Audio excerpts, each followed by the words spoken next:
이스라엘 백성들에게 하나님이 임재하셨습니다.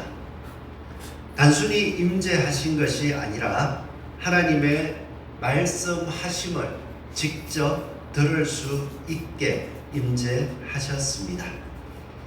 이스라엘 백성들에게 임재하신 모양을 살펴볼 때면 하나님의 형상이 드러난 것은 아니었습니다. 하나님의 임재는 우레와 번개와 나팔 소리와 산의 연기로서 표현이 되었습니다. 출애굽기 19장 16절 19절에서도 셋째 날 아침에 우레와 번개와 빽빽한 구름이 산 위에 있고 나팔 소리가 매우 크게 들리니 라고 말씀하시면서 하나님이 어떠한 모습을 가지셨다 이런 것이 아니라 하나님이 임하였을 때 어떠한 영광이 있었는가 그것을 말씀합니다. 그리고 하나님은 임재하셨을 때에 하나님의 형상을 드러내시기보다는 음성으로 백성들에게 말씀해 주셨습니다. 그리고 그 말씀은 우리가 지금까지 살펴보았던 십계명입니다. 이스라엘 백성들에게 하나님께서 우레와 번개와 나팔 소리와 산의 연기로 나타나시고 그리고 나서 그 가운데에서 음성으로 말씀하시되 십계명의 말씀들 나는 너를 애굽 땅 종되었던 집에서 인도하여 낸 여호와 하나님이다 라고 말씀하시면서 나 외에는 다른 신들을 내게 두지 말라. 너를 위하여 새긴 우상을 만들지 말고 절하지 말라. 그리고 여호와의 이름을 망령되이 부르지 말고 안식일을 기억하여 거룩하게 지키라. 부모를 공경하라. 살인하지 말라, 간음하지 말라, 도둑질하지 말라, 거짓 증거하지 말라, 탐내지 말라 라는 말씀들이 들려올 때에 이스라엘 백성들은 그 말씀 하나하나를 들으면서 그 반응을 살펴보니까요, 우리가 죽을 것 같습니다 라는 두려움에 빠져 있더라고요. 18절 말씀에 연기를 본지라 그들이 그 연기를 볼 때에 떨며 이렇게 말씀했고요. 19절 말씀을 보니까 하나님이 우리에게 말씀하시지 말게 하소서. 직접 이렇게 말씀하시는 영광스러운 순간인데 직접 말씀하시지 말게 하소서. 우리가 죽을까 하나이다. 우리는 하나님의 영광을 보고 싶어 하지 않습니까? 하나님이 계시다면 하나님을 한번 봤으면 좋겠다라고 종종 기대해 볼 수도 있지 않습니까? 하나님이 계시는 건 알고 과거에도 하나님이 주시는 은혜를 맛보기는 했지만 지금 이 순간 나의 삶 속에서 여전히 다시 한번 아니 더 크게 하나님의 임재를 맛보았으면 좋겠다. 하나님의 영광을 보았으면 좋겠다. 바라고 있지 않습니까? 이스라엘 백성들은 이러한 영광을 맛보았음에도 불구하고 왜 두려워하고 죽을까 겁을 내고 있게 될까요? 반대로 우리는 이러한 이스라엘 백성들이 죽을까 두려워하였던 그 두려움 임재의 상황들을 여전히 맛보고 싶은 마음이 있을까요? 이런 고민들을 생각해 보면서 하나님께서 의도하셨던 그 임재의 의미대로 우리 또한 임재를 맛볼 뿐만 아니라 하나님이 의도하신 대로 여호와 경외하기에 이르는 저와 여러분이 되기를 소원합니다. 여호와의 임재를 경험하고 하나님께서 그 임재를 드러내신 이유를 말씀하시기를 너희를 시험하고 너희로 경외하여 범죄하지 않게 하려 하십니다 라고 말씀하셨습니다. 너희를 시험하고 너희로 여호와를 경외하여 범죄하지 않게, 다른 말로는 여호와 앞에서 살게 하려 하심이라. 하나님의 임재를 경험한 사람들은 여호와를 경외하고 여호와 앞에서 살게 된다는 것을 말씀해 주시는 것입니다. 그런데 이스라엘 백성들은 왜 이렇게 두려워했을까? 하나님의 음성과 그 두려운 모습, 심판의 모습이라고도 할 수 있거든요. 하나님의 심판하시는 두려운 모습과 그 가운데서 들려오는 말씀만 들었는데 그 말씀을 듣는 순간에 단순히 들었다 하는 것이 아니라 자신의 마음 내부와 하나님의 말씀과 충돌이 나면서 하나님 말씀 앞에 서서 내가 하나님의 말씀을 거역하는 마음으로 가득 차 있다는 것을 발견하고 그 소리를 계속 들을 때마다 나는 죽겠구나, 나는 죽었구나, 하나님이 진노하시면 나는 끝이구나, 그 두려움이 계속 들려오고 있다는 겁니다. 오늘 말씀 가운데서 살펴볼 때에 두려워하지 말라 너희를 시험한다 라고 했었는데요, 출애굽기 20장 10계명의 말씀을 할 때는 너는 나 외에 다른 신들을 내게 두지 말라라고 할 때에 이스라엘 백성들의 마음속에는 이 세상에 신들, 많은 신들이 있다 할지라도 진짜 살아있는 신은 여호와 하나님 한 분밖에 없습니다. 이 고백이 가득 차 있을까요? 오늘 이 말씀을 들을 때에도 세상을 살아가면서 여호와 하나님만이 참 신이십니다, 이 고백이 우리 마음속에 가득 차 있다며 하나님께서 그 어떤 심판의 두려운 모습 가운데서 말씀하실지라도 아멘, 할렐루야, 하나님 한 분밖에 없습니다, 이 고백이 나오겠죠. 그런데 우리 마음속에 내가 살아보니까 하나님은 세상을 주관하신다고 하는데 아닌 것 같아. 교회 오면 하나님이 주관하시는 게 맞는 것 같아.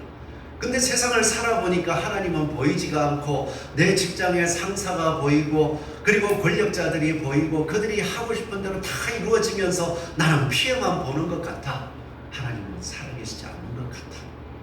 그런 마음의 의심들이나 아니면 마음속에 이제 믿음에 반하는 생각들이 다 자리 잡고 있을 때에 예배 드리러 왔습니다.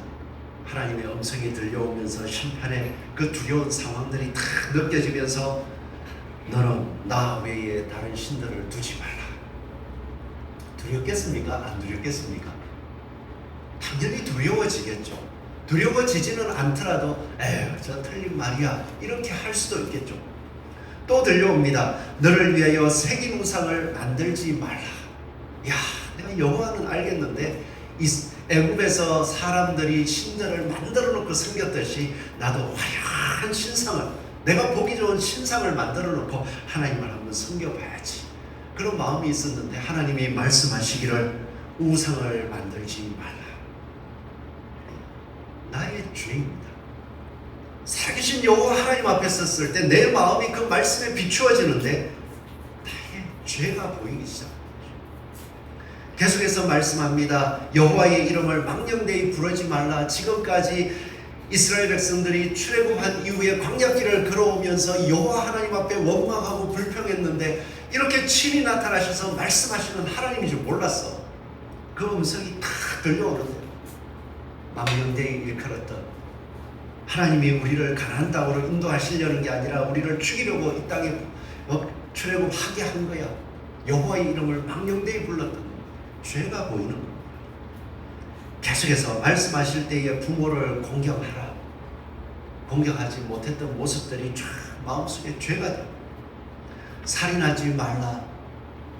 살인하려고 하는 마음들, 그리고 또 더 나아가서 간음하지 말라, 도둑질하지 말라, 거짓 증거하지 말라, 탐내지 말라 말씀, 그 두려운 음미하신 모습 속에 하나님의 음성이 친히 내 마음 폐문을 찔러오는데 이 말씀 하나하나가 너무나도 옳은 말인데 내 마음속에 숨겨진 죄악들을 하나하나 드러낼 여호와 하나님이 너무나도 두렵습니다. 진짜 나의 이 모습 가지고는 하나님 앞에 살아갈 수가 없을 것 같습니다. 그런데 하나님께서는 말씀하시기를 그 두려움이 맞다.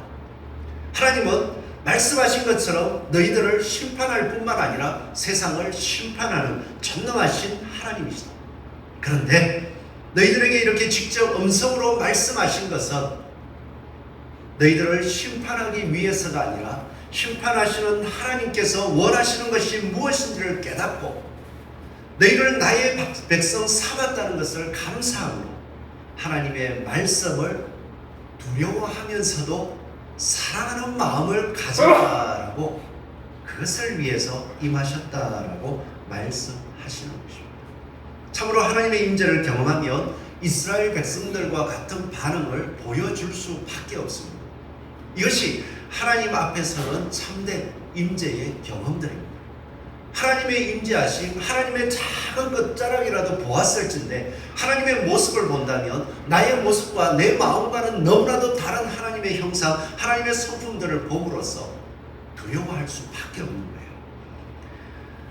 우리가 성경에 기록된 이사야 선지자의 하나님의 임재하시고 하나님의 만나는 모습을 보는 것도 마찬가지였습니다. 이사야 선지자는 하나님의 말씀을 잘 따랐고 순종했던 사람이었습니다. 그래서 사람들과 비교했을 때는 저렇게 여호와를 경외하는 사람이 있을까라는 생각이 들 정도였습니다. 그런데 이사야서 6장 1절 이하의 말씀을 보면 하나님의 임재하심을 이사야 선지자가 보았는데 내가 본즉 주께서 높이 들린 보좌에 앉으셨는데 그의 옷자락은 성전에 가득하였고 서랍들이 모시어 섰는데 라고 임재하신 모습을 바라보면서요 이렇게 이야기합니다. 그때에 그 모습을 본 그때에 내가 말하되 화로다 나여 망하게 되었도다. 나는 입술이 부정한 사람이요 나는 입술이 부정한 백성 중에 거주하면서 만군의 여호와이신 왕을 배웠습니다. 여호와 하나님의 임재를 경험했더니 화로다 나는 망하게 되었도다. 사람들과 비교해서는 거룩하게 산다고 생각했는데 입술이 부정한 여호와 하나님을 바라보면서 여호와 하나님을 인정하지 않는 말들을 내뱉는 백성들, 부정한 백성 중에 거주하면서 하나님의 심판을 감당할 수밖에 없는 그러한 모습을 발견하면서 나여 망하게 되었다. 그런데 이사야 선지자는요 그 망하게 되었다는 고백 속에서 하나님께서 핀수설 손에 가지고 내게로 날아와서 내 입술에 대며 이르되 그 부정한 입술 내 악이 죄하여졌고 내 죄가 사하여졌나니라. 하나님의 임재 속에서 하나님의 치유하시고 하나님께서 용서하심을 경험했습니다. 그러고 났더니 하나님 말씀대로 나아가서 그 뜻을 전할 자 누구일까? 하나님, 전 너무 하나님이 두려워서 하나님 일하다가 하나님 앞에 실수하면 죽을 것 같아서 못하겠어요. 이게 아니더라고요. 죄를 씻어주시는 하나님을 경험했더니 하나님 저를 보내주시옵소서. 내가 여기 있나이다. 이스라엘 백성들도 하나님께서 시내산에 임하셔서 말씀하시는 그 음성과 그 놀라운 모습 속에서 두려움을 가졌지만 여호와 하나님께서 참된 생명이 되십니다. 제가 그 말씀에 순종하겠습니다. 이 고백이 나오더라고요. 하나님의 임재가 나타날 때에 하나님의 임재를 경험할 때에 우리는 하나님의 말씀대로 순종하겠습니다. 고백할 수밖에 없습니다. 저와 여러분들의 삶 속에서 하나님의 임재를 사모할 수 있기를 바랍니다. 아멘. 그러고 나서 하나님의 말씀대로 하나님 제가 여기 있겠습니다. 하나님의 말씀대로 제가 살겠습니다. 고백하는 은혜가 넘치기를 소원합니다. 아멘. 우리는 당연히 하나님의 임재를 경험할 때에 이러한 은혜를 사모해야 되는데 종종 나를 사랑해서 다른 말로 하면 나의 죄를 사랑해서 하나님의 은혜를 보고서도 하나님을 떠나는 경우가 종종 있더라고요. 예수 그리스도께서 이 땅에 오셨을 때도 마찬가지였습니다. 예수님은 하나님의 나라, 하나님의 심판과 하나님의 사랑을 증거하셨고 또한 자신의 죄악을 깨닫고 돌아오는 사람들에게 어떻게 용서해 주시는지를 보여주셨습니다. 그럴 때에 그 예수님의 모습을 바라보고 시험하고자 했던 사람들이 있었어요. 요한복음 8장 3절 이하에 보니까 서기관들과 바리새인들이 음행 중에 잡힌 여자, 죄가 드러난 여자를 끌고 와서 예수님께 말하되 현장에서 잡혔는데 모세는 율법에 이러한 여자를 돌로 치라 명하였습니다. 선생님은 어떻게 하실 겁니까? 다 시험했어요. 그때에 예수님께서는 몸을 굽히사 손가락으로 땅에 쓰시니 그들이 묻기를 마지 않아야 하는지라 이러시되 너희 중에 죄 없는 자가 먼저 돌로 쳐라.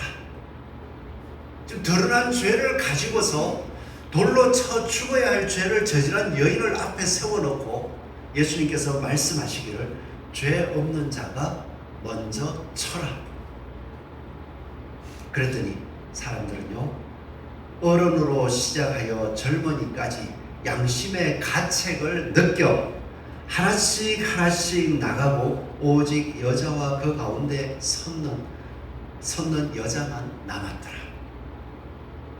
저는 여자만 남았더라라는 문제보다도 예수님을 시험하려고 왔다가 양심의 가책을 느껴 그 자리에 있던 모든 사람들이 자신이 죄인이라는 것을 예수님 앞에서 깨달았잖아요. 그렇다면 우리가 말씀하신 대로 모세가 시내산에서 여호와의 말씀을 증거하고 여호와의 음성이 들려올 때에 두려움을 느끼면서 하나님의 말씀에 순종하겠습니다 엎드렸던, 우리가 하나님의 말씀을 들으리다 고백했던 그 마음으로 나아가야 되는데, 그들은 양심의 가책을 느끼고 예수님을 붙잡는 게 아니라 하나 둘 떠나가더라. 우리도 교회를 다니면서 이 시간 말씀을 들으면서도 그러한 일들을, 그러한 마음을 가질 수 있습니다. 오늘 십계명의 말씀을 들어볼 때만 해도 우리가 생각할 수 있는 거 많잖아요. 여호와 하나님밖에 없어. 안식일을 지켜야 돼. 그리고 오직 우상을 만들지 말고 여호와 하나님의 말씀만을 따라 부모를 공경해야 돼, 살인하지 말아야 돼, 가늠하지 말아야 돼, 도둑질하지 말아야 돼, 거짓 증거를 하지 말아야 돼, 남의 것을 탐내지 말아야 돼. 이 음성들이 막 들어올 때예요. 오늘 여기에서 자유로우신 분 계십니까? 율법을 완성하신 예수 그리스도께서는 말씀하시기를 우리는 이런 모든 말씀들을 따라 지키고 살아야 될 뿐만 아니라 하나도 예수님의 그 피 흘리신 용서를 받은 우리가 말씀대로 살아갈 때에 우리의 모습을 보고 지금까지는 우리와 다르게 대적하며 살아가다가 내가 잘못했어 이야기하는 그 한마디에 지금까지 내가 당했던 억울함을 풀고 예수님의 말씀처럼 용서의 삶을 살아라라고 할 때에 살 수 있겠습니까? 이 말씀을 들을 때에 하나님께서 임재하신 그 놀라운 은혜를 생각하면서 하나님의 말씀을 듣겠습니다 고백합니다. 아니면 아니야 그게 다 진짜 마음에 찔리기는 하는데 어떻게 그렇게 살아? 지금 마음을 벌써부터 살짝 닿지는 않습니다. 이러한 순간 예수님께서는 여인에게 말씀하셨던 것처럼 여자여 너를 고발하던 그들이 어디 있느냐? 너를 정죄한 자가 없느냐?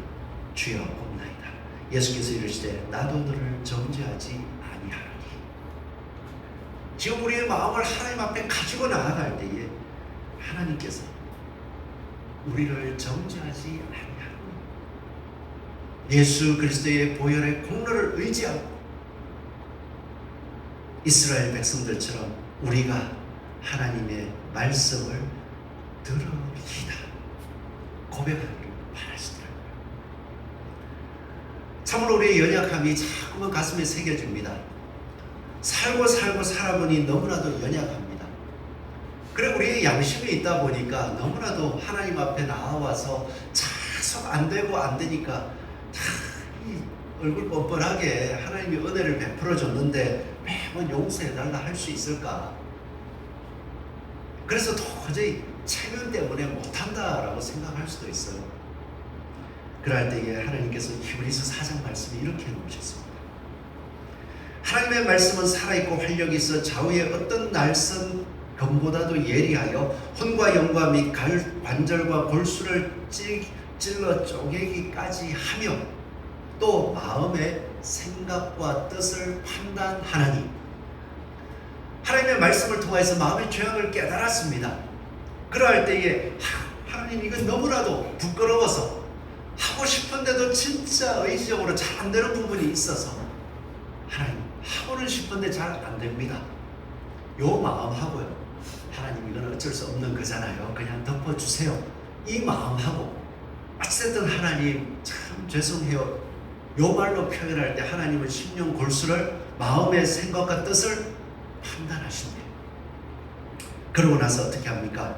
우리에게 있는 대제사장은 우리의 연약함을 동정하지 못하실 리가 아니요 모든 일에 우리와 똑같이 시험을 받으신 이로 된 죄는 없으시니라. 죄 없으신 예수님께서 우리 마음을 다 아신다는 거예요. 그러고 나서는 그러므로 우리는 긍휼하심을 받고 우리의 안 되는 그 마음들을 주께 고백할 때에 우리의 선한 마음, 선한 뜻을 아시는 하나님께서 때를 따라 돕는 은혜를 베풀어 주실 것이니까 은혜의 보좌 앞에 담대히 나아갈 것이니라. 은혜의 보좌로 나아가자. 저도 신앙생활을 하면서 안 되는 모습이 참 많습니다. 여호와의 말씀, 예수 그리스도의 말씀을 바라볼 때면 참 베푸신 은혜가 너무나도 커서 그 말씀 앞에 설 때마다 십자가에 못 박히신 예수 그리스도의 임재가 그냥 말씀을 통해서 바로 눈앞에 있는 것 같아요. 그럼에도 불구하고 예수 그리스도의 피로 사신 우리 형제, 자매들, 주 안에서의 가족들, 예수 그리스도의 십자가의 긍휼을 안에서 바라볼 때에 그 말씀으로 바라보여야 되잖아요. 그렇지 않을 때가 참 많아요. 그럴 때면 성도들을 볼 때도 가끔 그렇고요, 또 가족들을 볼 때도 그렇고요. 그러면은 자꾸 묵상이 뭐가 되냐 하면요, 안 되는 게 자꾸 묵상이 돼요. 이래도 안 되고 저것도 안 되고 저렇게 하면 안 될 건데 안 될 건데 안 될 건데 안 될 건데 죽겠구나. 그러다가 어떻게 합니까? 결국은 자기 화가 터져서 자칫 잘못하면 자기도 죽더라고요. 이럴 때 어떻게 할까요? 하나님 임재하시고 하나님이 여호와를 경외하여 살게 하려고 하신 것처럼 하나님의 뜻을 생각하십시오. 하나님은 하실 수 있습니다. 하나님이 임재하시면 두려움 가운데 여호와를 경외할 수 있고, 하나님이 임재하시면 여호와의 말씀이 살아있음을 깨달아서 말씀대로 사는 기쁨이 넘치겠구나. 그래서 그때는 기도합니다. 이게 믿음이에요. 하나님, 정 안 되는 건 맞습니다. 저조차도 포기할 수는 없습니다. 하나님, 저에게 임재하여 주셔서 말씀에 순종하게 하시고, 그 임재의 순종을 통하여서 내가 살리려고 하는 사람들이 임재에 순종하는 모습이 하나님의 임재와 같이 느껴져서 생명이 살아나게 해 주십시오. 이렇게 기도하며 여호와의 임재를 나아가는 은혜가 충만하기를 소원합니다. 아멘. 여호와를 경외한다는 것, 참으로 하나님을 예배하는 것이요, 매 순간을 하나님의 말씀 임재를 기념하는 모습입니다. 우리가 이렇게 하나님의 은혜를 받았을 때에 하나님 앞에 어떤 예배를 드리고 싶으십니까? 오늘 하나님께서 우리에게 말씀하실 때요, 23절 말씀을 보면 예배 드릴 때에 나를 비겨서, 이거 같이 한번 읽어볼까요? 24절까지 23, 24절 시작. 너희는 나를 비벼서 은으로나 금으로나 너희를 위하여 신상을 만들지 말고 내게 도단을 쌓고 그 위에 내 양과 서로 내 번제와 화목제를 드리라. 내가 내 이름을 기념하게 하는 모든 것에서 내게 임하여 복을 주리라. 아멘. 하나님이 임재하셨습니다. 근데 뭐가 보였습니까? 너희에게 말하는 것을 보았습니다. 그러면 하나님을 기념하는 곳, 그 기념하는 곳에 무엇을 해야 되겠습니까? 하나님의 말씀하셨던 음성을 기념해야 되는 거예요. 십계명을 기념해야 됩니다. 더 넘어가서는 예수 그리스도께서 우리에게 주신 사랑의 계명들을 기억해야 됩니다. 예배는 그런 곳이에요. 예배가 그런 곳인데 우리가 함께 모였을 때에 예배를 겉으로 보기에 더 아름답게 하자, 그것에만 집중한다면 어떻게 되겠습니까? 너희는 나를 비겨서 은으로나 금으로나 신상을 만들지 말라. 자기의 마음을 투영시키지 말라. 더 나아가서는 내게 토단을 쌓아라. 토단이 보기에 좋을까요? 안 좋을까요? 시간이 지나면 흔적도 안 남아요. 그런데 우리가 일반적으로 세상에서 세계의 문명을 자랑하고 유산으로 남겨놓을 때에 신전들 혹시 보셨습니까? 신전들이 크고 화려합니까? 토단처럼 초라해서 흔적도 없이 그냥 여기에 예배의 장소가 있었나봐 할 정도입니까? 세계 여행을 하거나 여행 가운데 보여지는 것은 신전에 진짜 크고 아름다운 기둥들, 그리고 화려한 신상들, 그것들 다 남겨놓고 그곳에 가서 뭔가 만지면, 그곳에 가서 뭔가 빌면 복이 임할 것 같은 기대감을 다 가지고 있더라고요.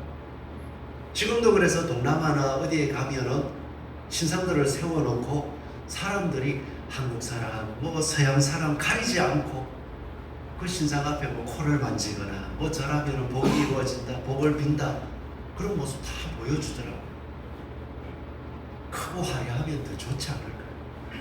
그런데 하나님께서 토단을 쌓아라. 심지어는 혹시라도 토단을 쌓을 수 없는 돌이 가득한 척박한 땅에 있으면 그냥 돌단을 쌓아라.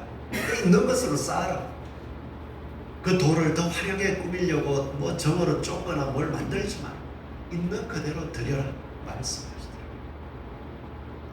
오늘 이 자리에서 우리가 예배를 드리는 것 가득 찬 것 같으니까 전 너무 좋네요. 그렇지만 더 중요한 것, 이 있는 모습 그대로에서 하나님의 말씀이 무엇인지를 새기는 것이 하나님을 예배하는 것. 오늘 십계명의 말씀을 들었습니다. 그리고 그 음성을 듣고 너희들은 그렇게 살아라라는 말씀을 들었습니다. 이 말씀을 마음에 기념하십니까?